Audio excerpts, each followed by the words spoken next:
Kristen, ya. Oke. di mana terdapat bahwa poligami itu tidak diperbolehkan. Sementara nabi-nabi sebelum kita atau sebelum Yesus lahir pun ketemu langsung dengan Tuhan, maka mereka bisa berpoligami.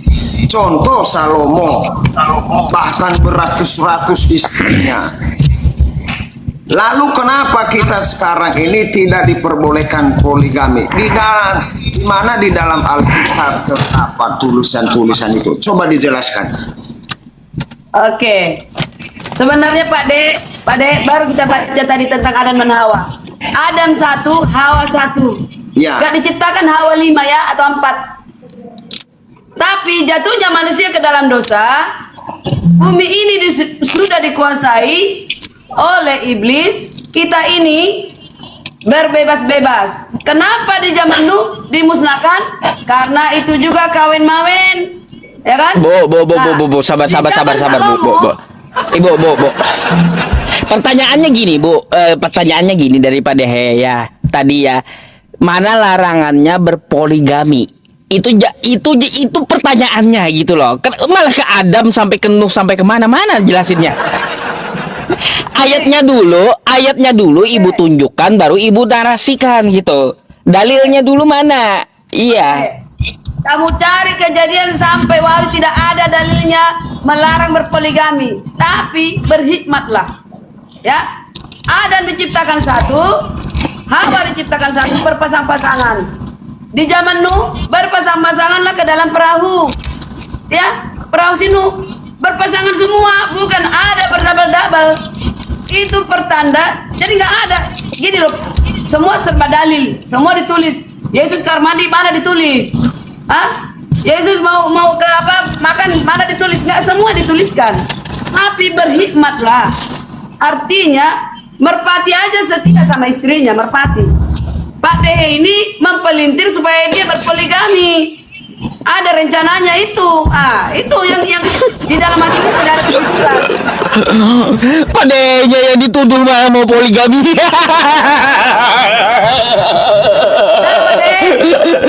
Iya, jawab loh Pak Dehe. Keinginan mau berpoligami sehingga Anda mau pindah agama. Merokok. Jadi intinya merokok, begitu. Neraka Pak Dehe. Oh, nah, Pak Dehe, aku undang di rumahku ya. Itu dekat Karyana Siringo-ringo. Karyana Siringo-ringo itu sesuai dengan KTP. Aku undang di rumahku. Silakan datang. Jadi begini Bu Siringo-ringo, jawabannya memang tidak ada dari kejadian sampai ke wahyu. Itu hanya tafsiran orang Kristen saja. Itu jawabannya tepat. Selesai. Biar saya kasih jawaban. Tafsiran. Bukan tafsiran. Lah mana dalilnya, kasih tahu. Berhikmat, orang Kristen berhikmat, mengerti kan? Merpati aja pasangannya satu. Adam dan Hawa diciptakan hanya dua. Di zaman Nuh berpasang-pasangan, ayam berpasangan, ini berpasangan. Itu pertanda hikmatnya bahwa kita hanya ya satu suami, satu istri. Nah, terserah. Kenapa oke, aku jawab. Kenapa di zaman Salomo 1000 istrinya? Itu sesuai dengan zamannya pada saat itu belum ada hukum boleh bunuh membunuh. Dia bilang mata ganti mata, ada hukum. Tangan ganti tangan. Ya kan pada saat itu. Tapi bukan jadi sekarang juga harus istri kita jadi 1000 atau 700. Begitu Pak Dehe. Berhikmatlah. Iya, jawabannya nggak ada dalam Alkitab gitu. Anda mengatakan jawaban dalam Alkitab nggak Anda baca. Kalau Anda baca Alkitab A sampai Z, Anda pasti mengerti. Iya, jawabannya itu dalilnya di mana? Itu yang saya tanya, dalilnya itu di mana sehingga orang Kristen tidak diperbolehkan 2 istri atau 3, 4, 5 sampai 10. Di mana? Di mana Tuhan Allah berfirman kepada si A, cukup 1 istrimu, tidak boleh 2. Di mana? Nggak ada. Tidak ada dalilnya Pak Dehe. Tidak berpoligami aja berpoligami. Kenapa berkoar-koar Ibu Siringo-ringo kalau nggak ada dalilnya? Itu kan hanya dalil-dalil asumsi orang Kristen sebenarnya. Apa asumsi? Bukan asumsi itu. Ya udah keluarkan dalilnya biar aku baca begitu. Pak Dehe, Ya. aku siap. ini ya, aku single parent, ya. Aku boleh nggak? Ada mengatakan gini, ya kalau takdir mengatakan sampai 5 kali aku kawin, itu pilihanku kan? Ya pilihanku. Bisa aku 5 kali kawin, boleh. Tapi kalau kita berhikmat, ya sudah, yang sudah meninggal sudahlah. Ngapain lagi? Begitu kalau orang Mungkin Kristen. itu tidak Pak Dehe, berselera menambah 5, 6, 7 kan begitu. gak ada dalilnya Pak De, jangan cari-cari dalil supaya Pak De bisa berpoligami. Kalau berpoligami Bu tidak ada Ribet yang melarang. berpoligami Pak De, ribet.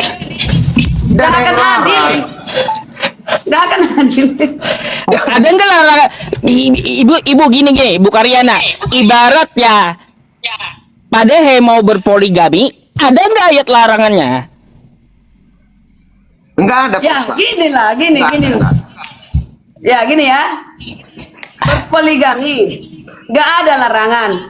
Tapi menurut Pak Ustadz, apakah itu tetap adil? Makin rusuh kan?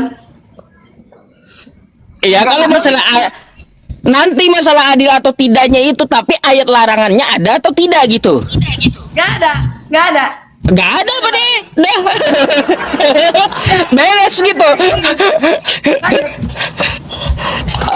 Udah beres. Akhirnya juga mengakui bahwa tidak ada walaupun Iya, putar sana sini dari tadi kan.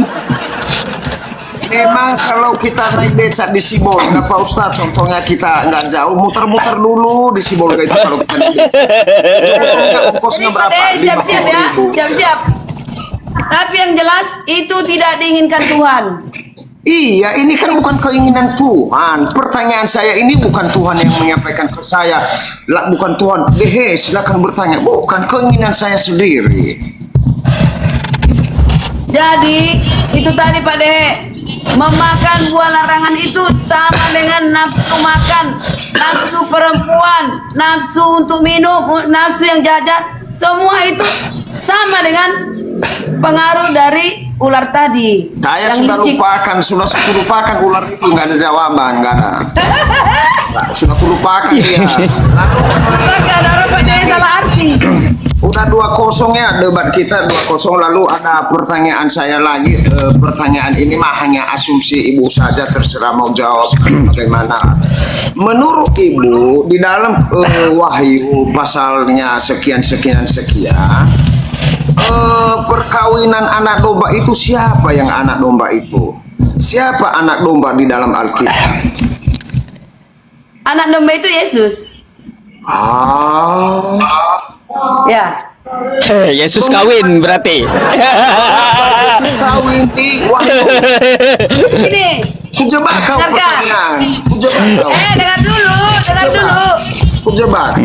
Itu perumpamaan. Nih Alkitab, bahasa biasa, bahasa perumpamaan, Jangan bahasa ngeles. simbol, Di bahasa Wahyu tidak nubuatan. dikatakan demikian. Ini perumpamaan. itu dengarkan dulu Pak De. Siap siring-uring. Pak De nanti jadi pintar nanti ilmunya, ya. Klasifikasikan di dalam Alkitab itu. Bahasa biasa, bahasa perumpamaan, bahasa nubuatan, bahasa simbol. Ya, ada bahasa simbol di situ. Bahasa perumpamaan, Yesus mempelai umat Yesus sebagai mempelai laki-laki, kita sebagai mempelai perempuan. Ya. Ada kita. Nah, Dalilnya itu nggak ada. Nggak ada. Ya. Jadi kalau dikatakan gini, Pak De, berpakaian pesta. Ke pesta itu bagaimana? Harus rapi. Ya. Ya kan? Itu Ya. bahasa perumpamaan. Artinya mempersiapkan segala sesuatu. Baca Alkitab. Di sana Persiapkan dirimu di sana itulah dijelaskan baju Ibu pesta. Mau perkawinan. ke pesta. Pesta itu di mana? Di surga. Pesta di surga ya. Ya. Perumpamaan. Apa pesta pernikahan? pesta kawinan di surga kah, Bu? 1000 tahun Pak Ustadz. Ada di Alkitab. 1000 tahun berpesta di surga. 1000 tahun. Berpesta bukan Aduh. seperti yang kamu pikirkan. Yang dipikirkan manusia tidak seperti pemikiran Tuhan. Saya tidak tanya lagi, Bu, takutnya umat sesat ini kalau Itu kata perumpamaan. Aduh. Pakaian pesta lah kamu. apa perlu Ya, kita baca coba. kitabnya nanti? Itu bukan perumpamaan. Ah. Apa lagi pertanyaannya Pak Ustadz? Udah aku jawab semua ya? Enggak, Apa lagi? apakah kita baca kitabnya itu bukan perumpamaan itu yang anak domba di surga yang sudah dipersiapkan itu? Bukan. Perumpamaan itu domba, anak domba. Lah tadi kata Ibu Yesus domba, sekarang perumpamaan. Lalu ada domba, perumpamaan. Beda lah. Memang ini waru ini di seberang sana terlambat. Maaf ya. Terlambat berpikir. Bukan terlambat berpikir, terlalu tinggi pikirannya sehingga Agak. tidak jelas ditanyakan. Menghayal. Suka menghayal. Karena mungkin di seberang terlambat dia tahu. Memang begitulah keturunan si Ringo-Ringo. Kalau lu tidak tahu,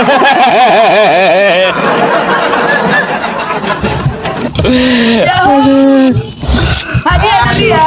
Ibu si Ringo-Ringo, Sabile. karena katanya kamu punya Roh Kudus, tapi kok pikiranmu masih jelek terus, menghujat.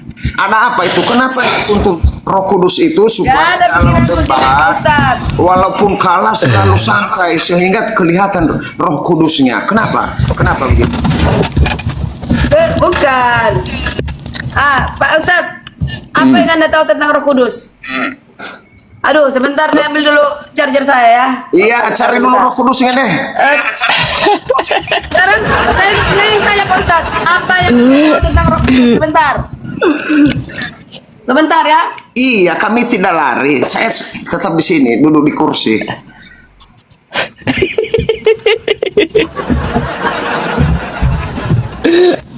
Iya. Oke. Pak Ustadz, Pak Ustadz. Apa? Pak De. Ibu si Ringo-Ringo tadi katanya kita ketemu. Saya mau ke Medan bulan Desember. Kapan kita ketemuan?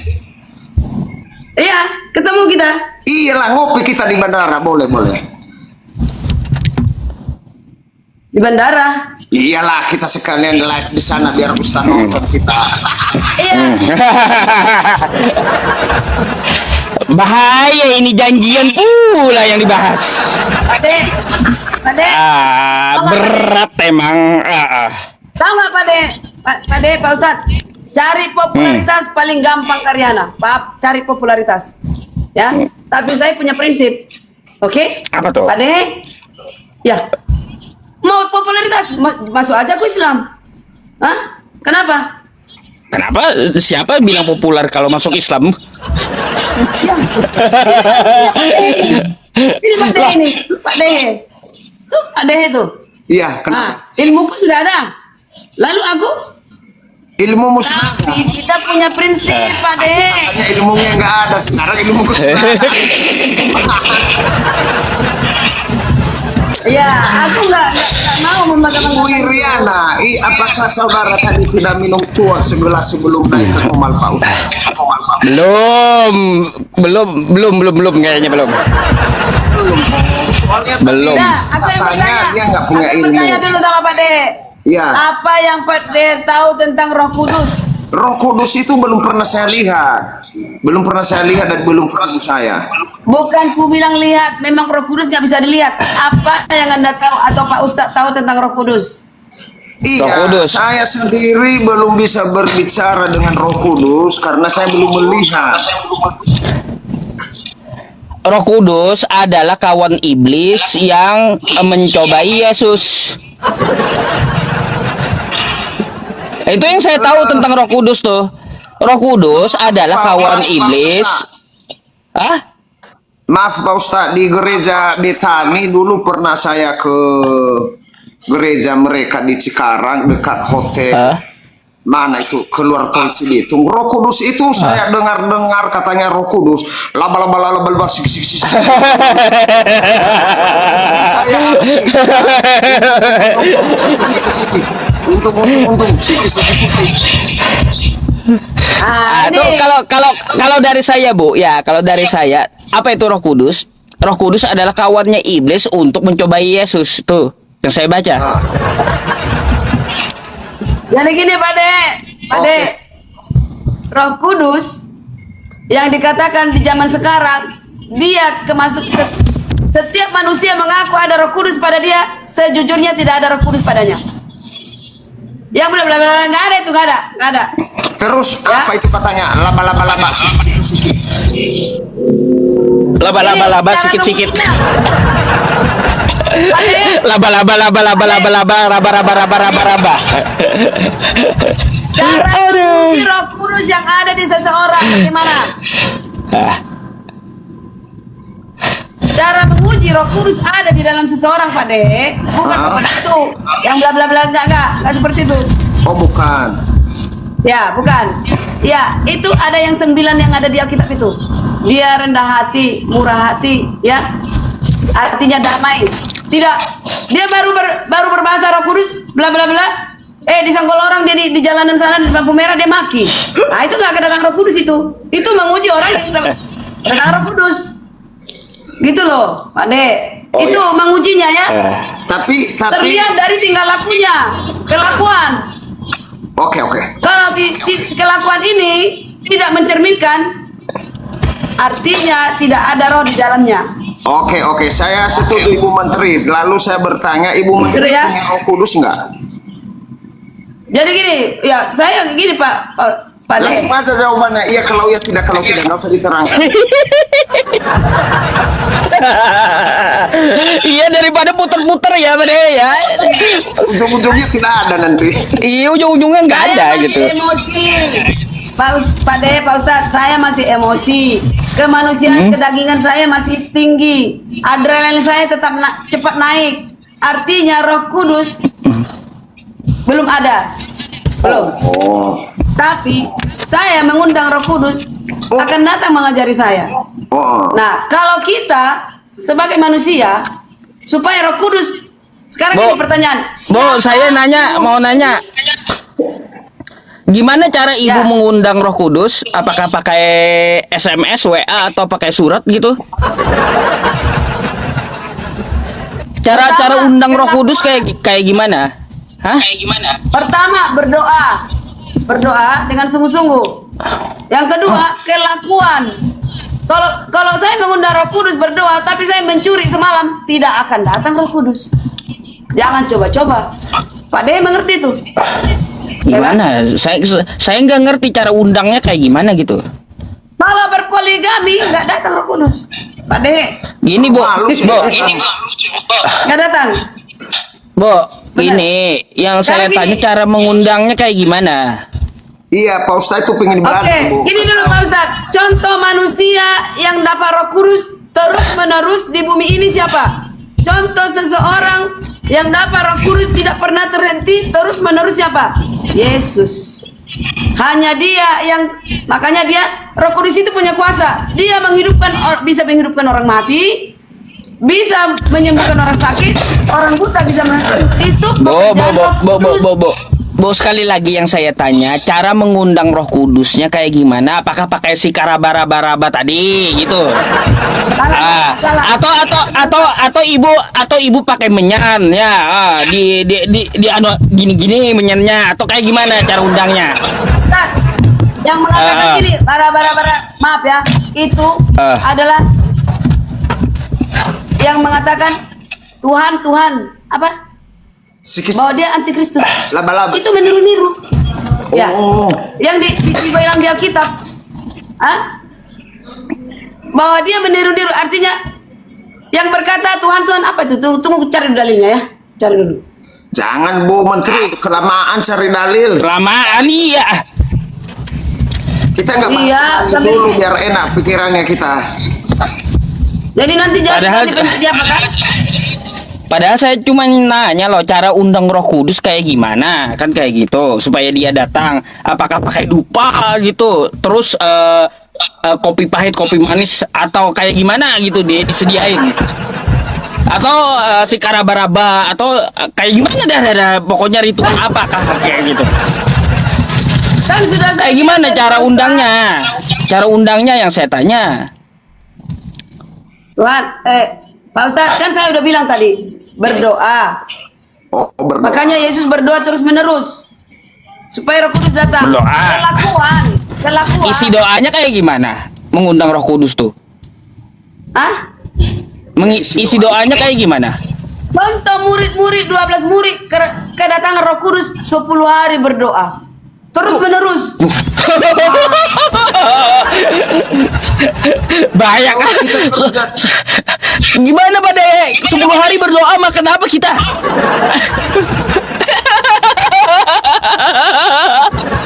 Iya loh.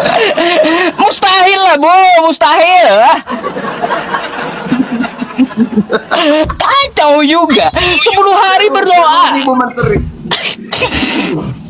10 hari pada berdoa. Macam mana? Nggak ada makan, nggak ada kuese gitu. Sewaktu Yesus naik ke sorga, Ya. murid-murid ketakutan bahwa datang orang lain karena mereka kan pihak dari Yesus. Orang-orang nggak tahu bahwa Yesus sudah bangkit. Nah, mereka ketakutan. Nah. Lalu malaikat mengatakan, kenapa kalian di sini?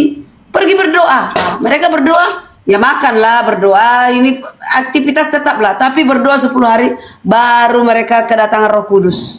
Seperti merpati datang. Jadi Itu Pak Ustaz.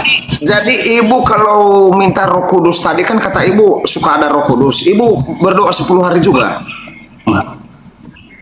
Itu kan murid-murid nggak mesti, jangan letterlek lah. Kalau 10 hari juga, enggak lah. Everyday, contoh pagi, malam mau tidur, ya kita berdoa terus, mengundang Roh Kudus supaya hadir di hati kita. Lalu Nah kalau masih kayak kalian marah-marah, belum ada Roh Kudusnya belum. hari ini ibu sudah minta Roh Kudus.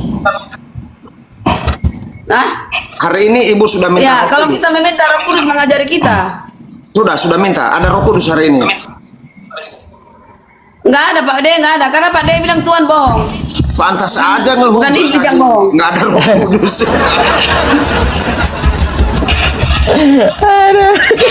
Jadi besok Ibu Menteri kita jumpa di Kemal, minta Roh Kudus dulu biar nggak kemana-mana pikirannya. Ya memang harus berdoa. Pak De tadi mau ke sini berdoa nggak? Aku berdoa loh.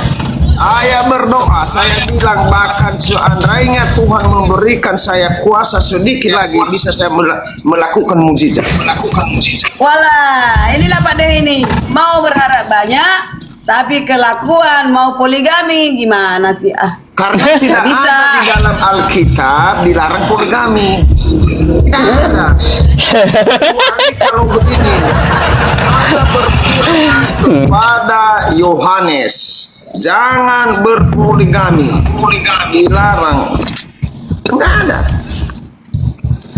Ya, jadi gini Pak Ustadz. Pak De. Pak De, Nggak ya. ada dalam kitab dilarang mencaci maki Poligami. atau gini. Sepakat Atau kita dulu ini nggak ada di dalam Alkitab. menghujat. Jadi apakah menghujat itu salah nggak? Tergantung Salah, ya? orangnya. Kalau menurut dia Nah, benar menghujat kayak itu salah nggak? Salah ya? yang Nggak ada di tulis dalam kitab yang menghujat di itu bawah Pak De. ini mungkin iya. Pak De. Nggak ada di Alkitab tertulis nggak boleh menghujat. Menghujat aja lah. Iya, menghujat terus lah sampai mati. Kan semua harus tertulis. Semua harus tertulis. Ya kan? Aduh. Gak tahu malah saya maminya. Jadi ini Riana sepakat kita nggak Semua ada sempat dalam Alkitab tertulis. ya. Berarti belum ditulis sama Yohanes, Lukas, Matius, Markus, belum mereka tulis ya. Iya, Pak De, semua harus tertulis gitu loh. Nggak sempat Nggak ada kali. contoh, nggak ada Nggak sempat kali. ya, diciptakan. Sudah ku cari Ada nama. nggak ada dalam Satu perempuan, Alkitab. satu laki-laki. nggak ada dalam Alkitab, Bu. Sudah aku cari sebelum aku barangnya. Nggak bakal dapat. Nggak bakalan dapat loh. Iya, nggak usah cari, Bu, nggak usah cari, nggak dapat. Ya betul. Aduh, malam ini ketawa aja saya.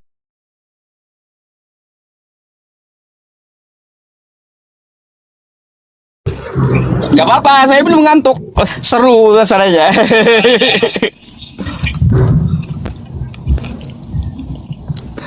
Apa lagi pertanyaan? Aduh, aku mencari dalil itulah. Iya, nggak ada, Ibu Menteri, nggak ada, nggak usah cari. Capek, Bu. Cari dalil dulu ya, kalaunya nambah pertanyaan nanti nggak fokus. Biarin aja pada dia ngotot cari mau ke ujung bukunya kayak mau ke ujung dunia. Mungkin ada di kitab tersembunyi kali Pak Haji, Pak Ustadz ya. Bisa jadi. Dia bawa dua kitab itu, dua kitab. Kayak anak sekolahan tadi kuliahan katanya ada di kitab lain.